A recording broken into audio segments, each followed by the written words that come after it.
आज की वीडियो बहुत इंपॉर्टेंट है क्योंकि आज की इस वीडियो में मैं आपके साथ डिस्कशन करने वाली हूं कि अगर आपके बच्चे को लगातार बार बार पॉटियां हो रही हैं तो उसके क्या क्या कारण होते हैं और कारण के साथ ही साथ मैं कुछ उपचार भी बताऊंगी। तो वीडियो काफी इंफॉर्मेटिव है, प्लीज शुरू से लेकर लास्ट तक जरूर देखिएगा। नमस्कार दोस्तों, मेरा नाम हर्षिता वर्मा है और आपका मेरे channel twins my world baby care पे बहुत बहुत स्वागत है।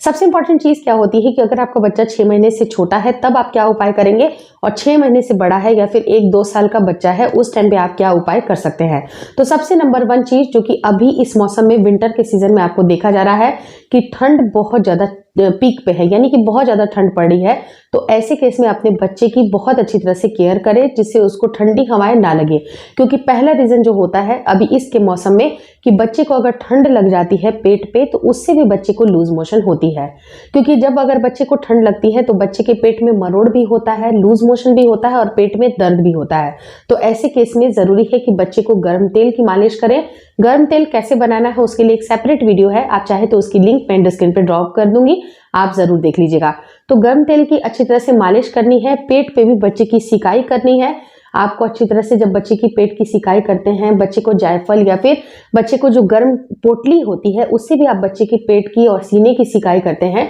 तो सीने में जितनी भी बलगम रहती है वो सब कुछ निकलती है और बच्चे के पेट में भी राहत मिलती है। क्योंकि कई बार अगर बच्चा, दूसरा रीजन ये होता है कि बच्चे को अगर बहुत ज्यादा अगर बलगम हो रही है, कफ हो रही है, जिसकी वजह से भी जो बच्चे को मुंह से कफ ना निकल के बच्चे को पॉटी के थ्रू कफ निकलता है। तो इस वजह से अगर आपके बच्चे की पॉटी में लसलसापन है, चिपचिपापन है और बहुत ज्यादा दानेदार या झागदार पॉटी कर रहा है तो इसके कारण भी ये हो सकते हैं कि बच्चे को ठंड लग गई है। तो अगर आप अपने बच्चे को बचाना चाहते हैं तो बच्चे को सर्दी से भी आपको बचानी है कि इसको कहीं पर भी कोल्ड कफ ना हो जाए, क्योंकि पेट दर्द के साथ ही साथ आपको बच्चे को सर्दी से भी बचानी है। तीसरा रीजन क्या होता है कि अगर आपका बच्चा 6 महीने से छोटा है और पूरी की पूरी तरह से माँ के दूध के ऊपर डिपेंड है तो उस केस में भी आपको ये देखने की जरूरत है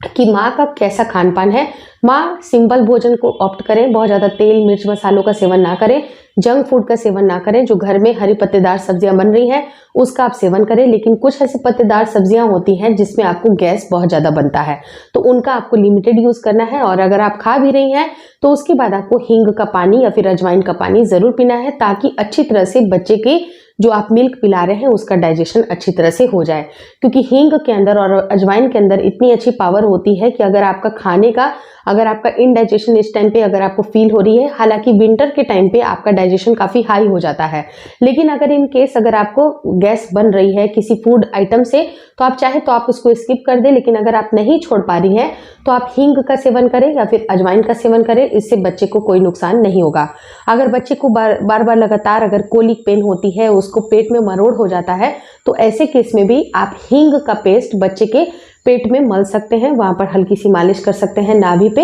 हींग का आपको पेस्ट वहां पर पुट करके अच्छी तरह से मालिश कर देनी चाहिए, उससे भी बच्चे को काफी हद तक गैस रिलीज हो जाती है। चौथी चीज क्या होती है कि अगर आपके बच्चे को बाहर का भी मिल्क दे रहे हैं, यानी कि फॉर्मूला फीडिंग भी दे रहे हैं और मदर मिल्क भी पिला रहे हैं, तो फॉर्मूला फीडिंग को अच्छी तरह से बनाना आपका एक प्राइम मोटो होना चाहिए। क्योंकि कई बार बहुत सारी बैक्टीरियाज होते हैं, गंदगी होती है, अच्छी तरह से अगर बॉटल क्लीन नहीं है या बहुत सारे रीजन होते हैं जिसकी वजह से फॉर्मूला फीडिंग भी बच्चे को नुकसान कर सकती है। तो फॉर्मूला फीडिंग के भी ऊपर एक डेडिकेटेड वीडियो है मेरा, उसकी लिंक में एंड स्क्रीन पे ड्रॉप करूंगी, वो आप जरूर देख लीजिएगा क्योंकि आपको फॉर्मूला फीडिंग से रिलेटेड कोई भी जानकारी आपकी नहीं बचेगी। तो अगर कुछ ना कुछ अगर बच्चे के साथ दिक्कतें हो रही हैं, फॉर्मूला फीड भी अगर बच्चे को नहीं पच रहा है,